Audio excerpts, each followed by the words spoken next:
The Cleveland Guardians lost to one of the worst teams in baseball history on Monday, and you wish that was the worst news of the day. It's a dark cloud hanging over Progressive Field, and I'm not talking about the one that caused the 2-hour rain delay.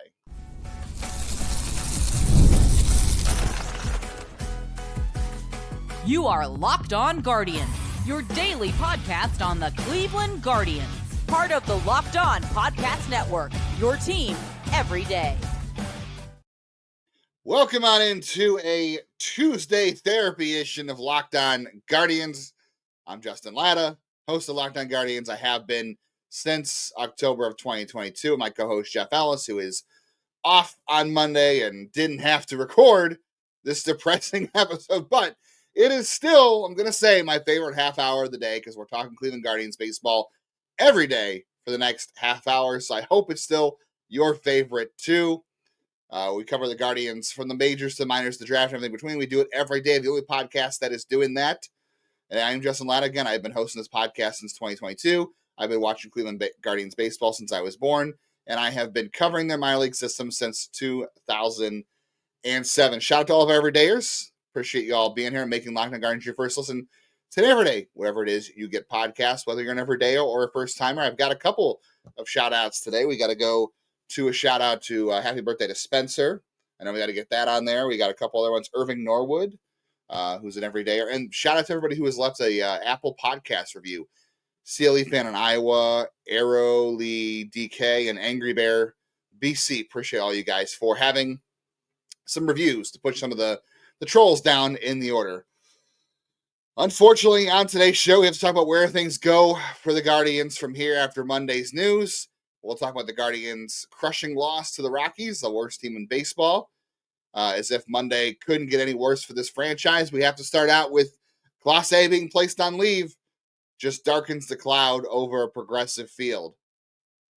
I really don't know where to go with this one. I mean, I don't want to say I'm not shocked because I was a little bit surprised, but I didn't want to say it at the time with the Ortiz news, but you kind of wondered if there was more going on there. If Ortiz was in on this alone, you were like, okay, hopefully there's nobody else. Like, you know, Ortiz has control issues. He's young, and obviously he was pitching well, and I was excited for him.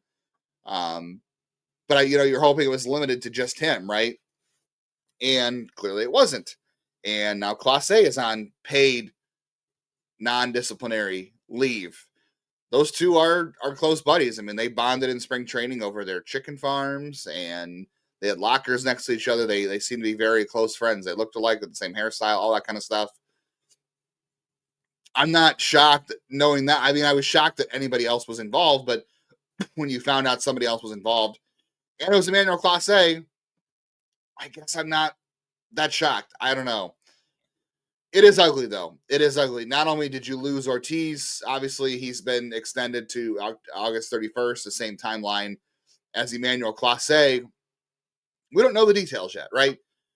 You know, it looks bad, obviously, but we can't sit here and infer, like, these guys are done and it's over. It doesn't sound like it's going to be good. I wouldn't expect things to turn out good here, but we don't know until they finish the investigation here. We have to kind of just go with what we know. What we know is they're both out to August 31st right now, but there's a good chance neither of them pitch in Major League Baseball ever again, especially for the Guardians. And this hurts the Guardians in a lot of ways for the Clase thing. Like, Ortiz was a starting pitcher, and yes, he was kind of your focus, the big acquisition piece of the offseason, at least for 2025 and going beyond.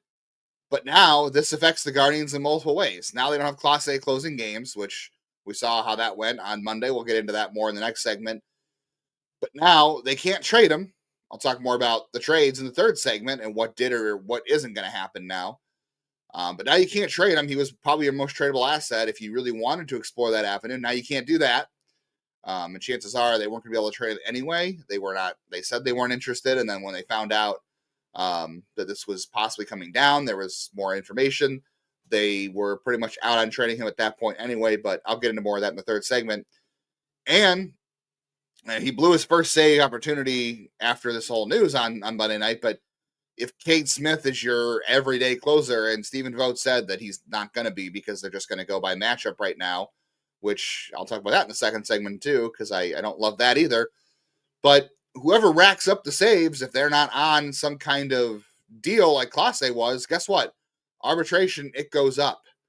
Okay, whether it's Cade Smith, Hunter Gaddis, Tim Herron, whoever's closing the game, the more saves they rack up, the more their money goes up in arbitration. And that was the nice thing about Clase and the Guardians is they had him under a really team-friendly contract, which, I don't know. Does it play into this? Like, even though it was team-friendly, he's a closer who made millions of dollars, and I can't necessarily blame him for taking that money because relievers have short shelf lives, and especially when it comes to closers, guys who throw like him, you want that financial security. But then the gambling thing, I just can't wrap my head around at that point either. It's ugly. It's very ugly. And now you had Clase on that contract, and that allowed you to use Cade Smith in non-closer situations, non-save situations. Same with Hunter Gaddis, same with Tim Herron, whoever else. And there's no money to be made. There's very little money to be made in the setup role. Holds are not valued as greatly in arbitration as saves are. So you could limit their earnings, and against the budget you're putting yourself on, the team puts itself on. And I know everyone's thrilled to talk about payroll and budget on the day they found out that the closer, the all-star closer, is out until August 31st, and his career may be over with Cleveland and baseball in general. But that's just the reality of the situation. That's how they had it set up. And that was the way Cleveland was able to extend things payroll-wise, was to have Clase locked up to that deal and be able to use other relievers in other situations who weren't under club control in order to build what they could based on the budget. Like I said, I know everyone's favorite subject, especially after today. I also want to point out this, too. I saw this over on Blue Sky, but Emmanuel Clase is the main draw as an athlete for this company called FinAthlete, or FinAth, I think it's called. And what it is people can essentially invest in athletes' future earnings. It's like a stock. You can put stock in it, and you can bet on the player as far as future earnings. So it is like a stock. And Clase was kind of their big athlete. And this is very similar to the other financial situation where the team was giving, or there was a organization that was giving out loans to players early in their career for a percentage share of their future earnings. Like Fernando Tatis is suing that one company. Clase is not in that as far as I know, but he is in this one situation. So I wonder if any of that is involved here for Clase, that he is part of this future earnings, this FinAthlete thing, where people are investing in his future earnings, and they get a return on their investment if he gets a big contract, even after this, which he certainly could have when this was over. Obviously, now those people who are invested in it, they're in jeopardy. And I saw a report from the LA Times talking about how Clase's investigation is specifically on baseball. So that I don't know if there was something involved in that with Clase about future earnings, if he owed somebody money or if he was losing money on something like that. I have no idea. But I just do find it very interesting that he was involved with that, and this whole situation popped up, especially after Ortiz. But none of this started last year. Let's be clear about that. None of this started last year. I know a lot of people pointed to the playoffs and all that kind of stuff, and there's other goofy things going on here. I really can't point out. Like, I know they're talking about like waste pitches and when he is throwing good pitches, when he's not throwing good pitches in his control. I do find the Clase thing a little bit weirder because Ortiz was a guy who was very wild. Clase hasn't had control issues for the most part. He did have some mechanical hiccups early in the year that caused him to get hit harder, not necessarily walk guys, but to get hit harder. So I didn't think it was necessarily control related as it was command related. We talked about that earlier in the year, and he straightened that out. He's been really good since the month of April. He's basically been back to the Clase of old. So it's really hard to pinpoint where this would have come from. But this is clearly a problem in sports. And right now it's a problem in Cleveland. Nobody else this season has been, hit for this yet. We had a couple other guys in baseball who have been suspended. I'll talk about them in the second segment a little bit. We'll finish up the conversation on Clase. We'll talk about the Rockies' loss, and then we'll talk about where the Guardians go from here on the rest of this episode of Locked On Guardians. Today's episode of Locked On Guardians is brought to you by Game Day Hue. And so it's this cool hat I'm wearing. I like the blue. For the Guardians fans like me, I really like this one. Clean, no logo gear. Team-inspired colorways for every pro college fan base. It's all about letting your colors speak for you. No giant logos, just smart, versatile style that works on game days, on the golf course, everything in between. I love a fun logo on a hat, but I will say it is nice to have the option if you're not necessarily going to a game or you want something that doesn't have a logo all over it. You want something comfortable that also has kind of the color you're looking for, which this one has, the blue for the Guardians, the one that I'm wearing, has the midnight blue. I really like that one. And it's ventilated. There's a lot of ventilation in this hat. And I will tell you, as someone who gets overheated very easily in the summer, that is super important for me. And it's nice to have it go with something. I've got shoes that match it. I really love it. And really, it's not just about the hat. It's the gloves, too. I love the split shade glove here. I got this one in white and red to match Guardian. So it's perfect on the golf course. Also has good ventilation in it, too, because you need that out on the course as well. Right now, you can get 15% off with code MLB15 at GameDayHue.com. That's GameDayHue.com. The code even stacks on bundle deals. You don't say that very often. So now is the time to load up. Let your colors talk because colors speak louder than words. That's GameDayHue.com. Code MLB15.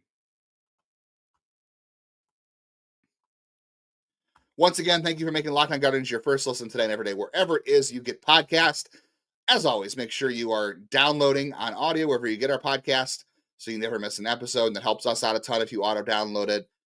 Helps us with our numbers. And then on YouTube, hit the bell because you'll be able to get reaction videos to the Emmanuel Clase gambling situation, post-game reactions, any other breaking news that happens, as well as the MLB Squad Show that'll be coming your way later this week to break down the trade deadline. All right, let's finish up the Clase discussion. We'll get into the Rockies loss. I'm not going to spend a whole lot of time on the Rockies loss because it's a stinky loss.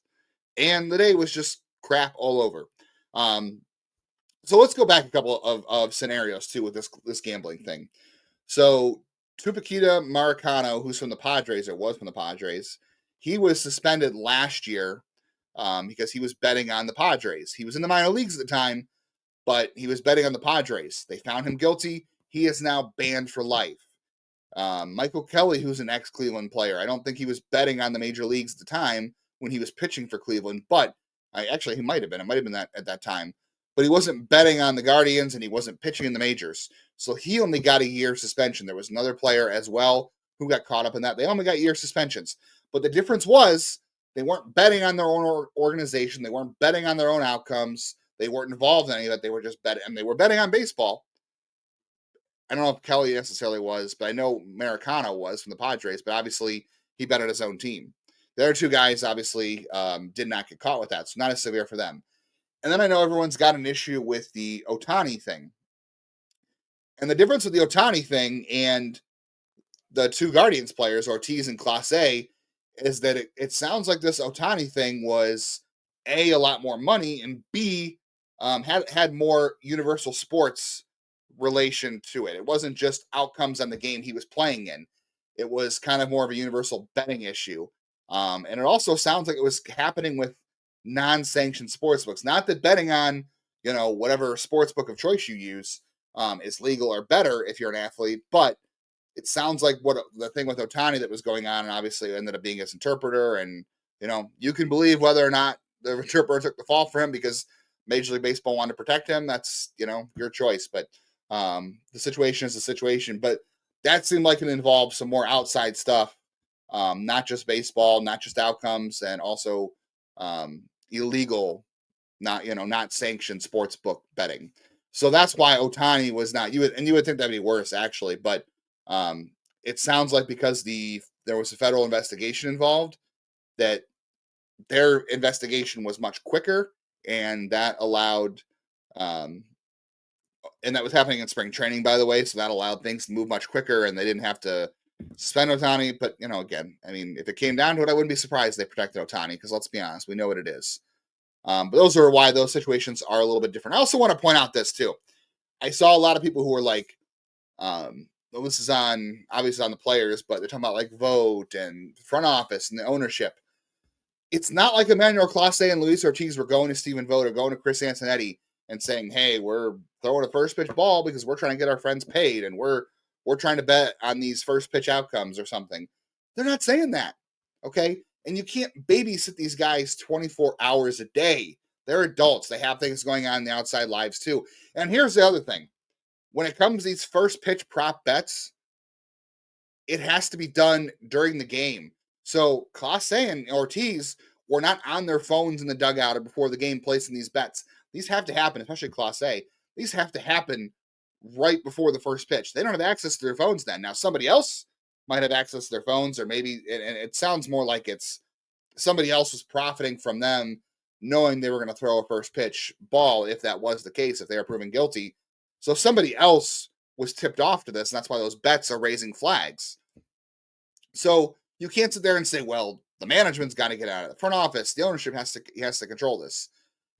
They don't know. I mean, every year in spring training, they spend a whole day going over the rules about gambling. This is a well-known rule. I mean, Pete Rose, again, it's the most famous thing of all time.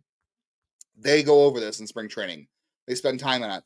There's a notice, a sign posted in English and Spanish in locker rooms saying what's illegal and what's not illegal. Pretty much all of it's illegal for betting, okay, especially for baseball. So these guys knew the rules. They're adults. You can't hold their hand every day. They have to make better choices. We all are responsible for our own choices. Now, I will say, obviously, the league being in bed with lots of sports books with sponsorships is pretty hypocritical. You can't have a sponsorship. I mean, you can have a sponsorship and also, it's not really a surprise these guys are doing it, okay? It's not really a surprise. But you have to be an adult and make better choices at the end of the day, okay? And I saw Brandon McCarthy, an ex-MLB pitcher, who had a great tweet on this. He said, you know what? There are ads for alcohol all over baseball stadiums. But guess what? Players can't be drunk on the field. You can't be drunk doing your job. You probably drive into work and you hear ads for whatever, right? Vaping or whatever else. You can't go into work and do that. You have to be an adult and make good choices. And these guys haven't made good choices, of course, what it seems like, because, they're being accused of this, and we'll see what happens at the end. But you can't blame the management. You can't blame the front office. They didn't know, because, again, they're not advertising it. There's no way to know this stuff.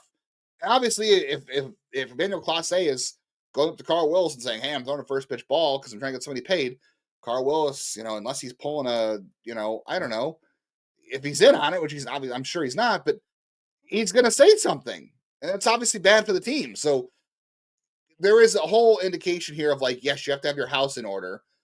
And I've seen, coaches, especially in college football, being fired for failure to control the environment, all that kind of stuff when things get out of hand. This is two guys. These are full-grown adults. They made choices. We'll see if they get, found guilty of these choices. Yes, you have to control your clubhouse. You have to have a handle on things. But this is not one of those things that like you can police, right? Because they can't go by diving into lockers, looking at guys' phones and standing over their shoulder all hours of the day. And again, like I said, they don't have access to their phones in these sports books before the game when these bets happen. These bets happen right before the game. So someone either had their phone or someone was tipped off that they were doing this. So there's probably more people involved. And while I say that, I know there's a lot of people going around about Hector Gomez. And I'm not calling out Hector Gomez specifically here, but he's the one who had the tweet. So he's going to be subject to whether or not he's right or wrong. But he claims that he has a source that's telling him there's going to be more pitchers involved. The Guardians made their statement on Monday after this happened that Major League Baseball told them that this was the end. This is it. There's nobody else from the Guardians, no players, no team personnel that is expected to be involved. So either Major League Baseball and the Guardians are lying or Hector Gomez is lying. I'm personally leaning on the side of the Guardians and Major League Baseball being the ones not lying because it looks worse for them if they are. You could say whatever you want, and there's probably no recourse for Gomez. Maybe a source gave him that info and he trusted that source. Maybe they're going to be wrong. That happens. You got to be more trustworthy. You got to be more careful with that stuff. But for now, I'm erring on the side the Guardians and Major League Baseball said there are no more people implicated in this, and I'm going to go by that right now. And everybody else I've talked to kind of feels the same way, that MLB went out of their way to suggest that this is the end of the investigation, or as far as more people being involved. We'll see what else comes up, but that's just the way it goes. We have to be better at media literacy. be careful about who we're believing, how fast we're typing, what we want to buy into, and I understand the emotions and all that going into it. All right, I got to get into the Rockies loss, of course, still, and we got to talk about how this affects the Guardians trade deadline plans because we're now 72 hours out. So stick around for that on the rest of today's Locked On Guardians.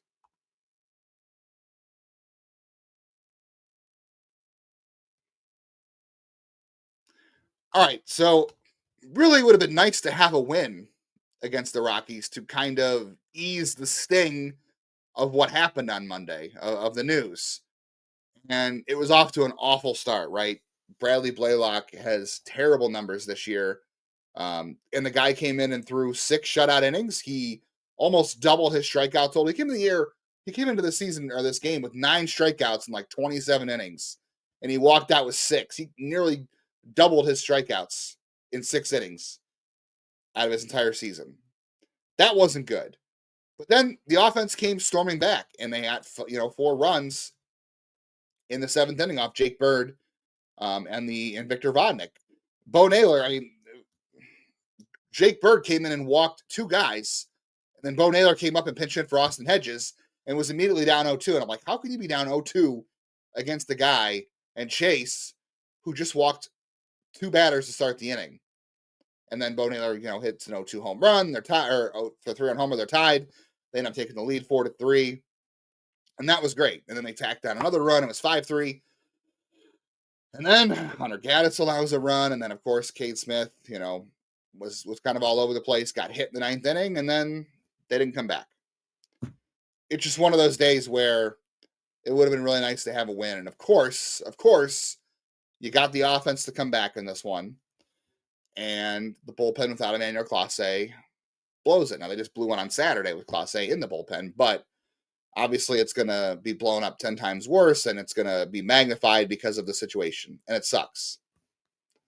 It is what it is. This could have happened any other night, but it felt like this team needed the win. It felt like we all could use that win just to kind of ease the sting, and especially it would have been great to see Cade Smith just slam the door and not have to think about this thing for another day. And that's not the case anymore. As far as bullpen by committee goes, I've watched enough baseball. I'm 36. I've watched enough baseball in my life. Bullpen by committee in this era does not work. I remember the Red Sox trying to do this in the mid 2000s. They didn't have a closer, and it blew up in their faces. It was terrible. And ever since then, I can't think of an example where a team just went closer by committee the entire year and it worked. I can't. And maybe it doesn't matter at this point if it works or not because situation shot, right? Slade Cecconi, an awesome outing again. He didn't even have his best stuff. I mean, he had points where his control was bad. He wasn't striking guys out again, which he hasn't been this year. But he battled through. He gave you 7 solid innings, 3 runs. He gave you everything you could hope for. And then they tied the game and they took the lead. He had a chance to win the game. It just stinks for all this to happen and then lose to the worst team in baseball. It just really sucks. It does. There's no better way around it. Like I said at the top of the show, it's a dark cloud over Cleveland right now. And this cloud is going to stick with them the rest of the year because they're not going to the playoffs now. I think we can all pretty much say that ship has sailed. Maybe they'll have some real gumption in them and they'll fight back and be scrapping at the last wild card spot. I don't know. I guess crazier things have happened, but other teams in front of them are going to make moves to get better. I don't think the Guardians are. Unless they're pulling off again the buy sell thing where they do the buy or they do the soft sell and they get some future assets. I don't think I see that anymore. I do think the Clase situation is going to compel them to move pieces. So I will say this. Our insiders, who, by the way, you can join the insiders group at joinsubtext.com/LockedOnGuardians. I was talking to them over the weekend, and I was talking to them again today. I had heard rumors over the weekend about certain teams the Guardians asking about certain prospects on other teams, doing some background work, doing some due diligence. And I said, it sounds like that's related to Clase. And the teams that were involved made sense. They would be looking for a closer like Clase. And given that the Guardians it seems like they sort of knew based on what Zach Meisel was implying in his article for The Athletic, the Guardians kind of knew earlier this week that this had a possibility of coming up. So they were reluctant to trade Clase then. And then once they found out that This would have been coming down. They were all off on the trade. And by the way, any trade that could have happened, Major League Baseball would have completely nullified. So don't say they should have traded when they had the chance. Major League Baseball can and would have nullified that trade because he was about to be investigated and put on that list. And by the way, he's not suspended. It is non-disciplinary pay leave. This is a list that is agreed to in the CBA by the Players Association and Major League Baseball. So he's not suspended. He's being paid, and it's non-disciplinary for now while they investigate. So you can't even say that. So, but Major League Baseball would have for sure nullified that trade, if they had gotten wind of it, and the Guardians kind of knew, so they backed off that.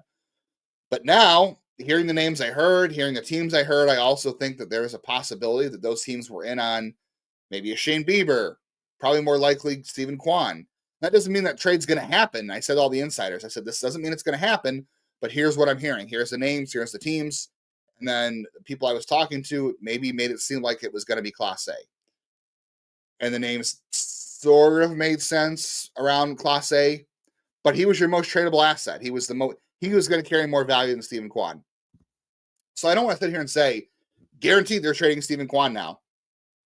I don't think that's the case. I think they could, but as Jeff and I talked about on Monday, they haven't traded a player with multiple years of control on the position player side, maybe since Victor Martinez. It's been a while. I'm not saying they won't listen to offers. Wouldn't be surprised if they did. I think they are at least doing their due diligence. I think this does maybe compel them to trade Bieber. So Bieber is going to start today at noon, and he's scheduled to start Sunday for Akron as well. We'll see if he's still part of the organization by Sunday. But I do think this does make it more likely they trade Bieber. I do think it does. I just think there's no reason to have him come back. I think the team has to make a call, and they realize, Ortiz and Clase are probably at least done for the season, maybe in the next year, maybe for their life. It doesn't make sense. And that's not going to sit well in the clubhouse. It's not, but it's realistic. And the other thing that really is frustrating about that is, again, this is a little bit out of their control in terms of Clase and Ortiz, but this now feels like a lost season because there's two things you should be doing in baseball. You're either winning, you are a winning team, or you're trying to build a winning team. The Guardians were in the ALCS a year ago. They should have been a winning team this year, not a building team. They should have been a winning team, and they're not. For a multitude of reasons. And I understand money impacts that. But now you are not a winning team. You are under 500. You're without your closer. You're without a rotation member for the rest of the year. Even if those guys are cleared on August 31st, they've got to find time to ramp back up and get on the field. So it's very unlikely they're coming back in September to pitch, especially Ortiz. Now, this is a lost season because if you're not winning, you need to be building and developing. Well, guess what? What did you build this year? You got Manzardo mostly playing time. That was good. You got playing time out of Martinez. You developed Slade Cecconi a little bit, which is good. What else? What else did you do this year? You got Bo Naylor a ton of at-bats, and he's been better lately, but it's been a tough year for him. We can admit it's been a tough year for him, and his future is not clear. Rocchio and Arias, who knows? We don't really know. Like, they've had their good spots, they've had their good moments, but we don't really know. You haven't developed anything. You didn't see the Lauder, who's probably out for the year. You haven't seen Capefish yet. You haven't seen Messick. You didn't get to see Brito. You're not going to see Bazana. You didn't build towards 2026 either. It's a lost season. And then the Guardians should have felt like they were a winning team this year. I know people are going to say, well, they didn't act like it. I get it. The Santana for Naylor flop has not worked out. Cecconi has. That's been good. And they've gotten Manzardo enough at bats, but they didn't have Fry all year. Noel didn't work out. Nolan Jones is not working out. Lane Thomas hasn't worked out, which, by the way, Lane Thomas is out until at least September. So he's not tradable either. And that, Nick Wilson gave me this great idea on 92.3 that they should sign him to a prove-it deal next year and bring him back and let him play for them next year and go back on the market a year later. Healthy. Seems like a good idea right now, the way things are going. But he's not tradable. Paul Sewald's not tradable. Maybe they'll get something for Jake Junis. I don't know. But again, you are a winning team or you're trying to build one. The Guardians came into the year trying to be a winning team, threading the needle while building. But you didn't really build anything either. The only guys you got at bats for were Manzardo, Rocio Arias, Martinez. You saw more Bo, but you saw them all last year. You developed Cecconi. That's been good. Other than that, you haven't done much. And the Lada injuries, at this point, it's out of their control with him because they've already drafted him. You know, the time is the time committed. The money is the money committed. And they know who he is. He gets hurt. The Brito thing was a freak thing. The Bazzani thing was a freak thing. They could still call it Kafis. They could still call it Messick. They should do that. They got to think about 2026 now. You got to think about 2026. So I don't know where the Guardians go from here. I'm inclined to believe, with no real information, that Bieber for sure could be on the market. I think those talks maybe centered around Kwan. Maybe there was something to like Logan Allen. We kept talking about Logan Allen. Maybe some of those names involve Logan Allen. I don't know.